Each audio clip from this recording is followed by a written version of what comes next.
Hello everyone, greetings from RIO IGMS Patna. This is a 28-year-old health worker who had been lasered for proliferative vasculitis 5 years back, and now he presented with a superior ligamentogenous retinal detachment. And as we can see, it's a type of a combined RD in which there are multiple adhesions of proliferation as well as an incomplete PVD.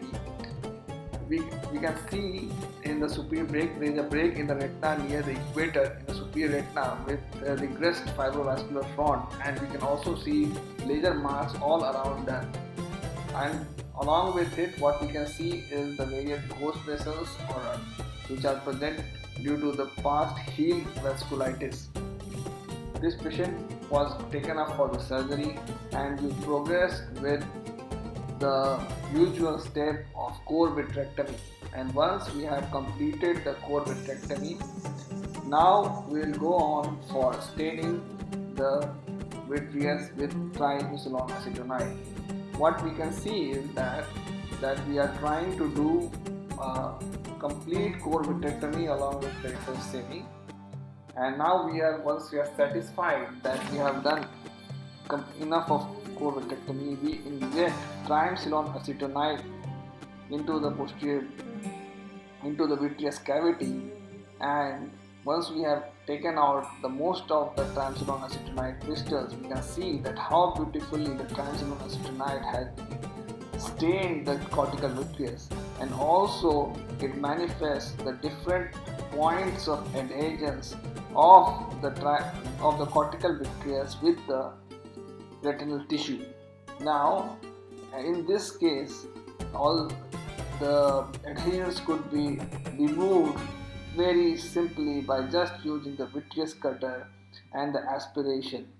Now, whenever we found that there is a point of attachment at any focal point of attachment, we proceeded by circumferentially cutting it around the point of adhesion, and then once we are satisfied with the circumferential cutting, we continue with the peripheral extension of the vitreous detachment.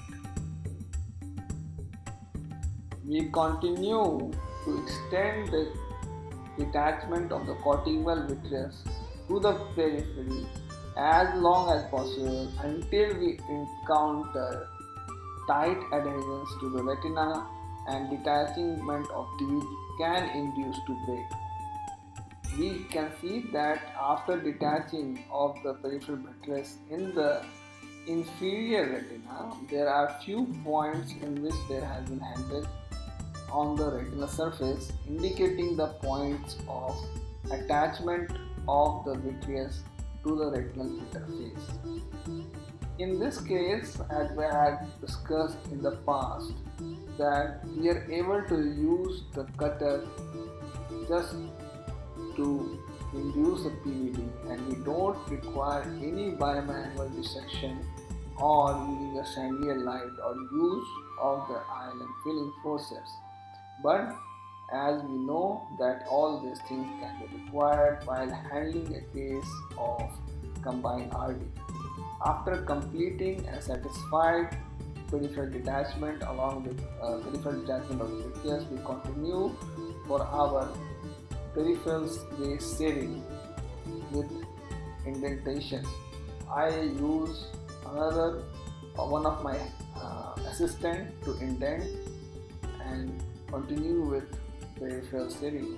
And once we have completed the peripheral saving, we can go for a fluid air exchange.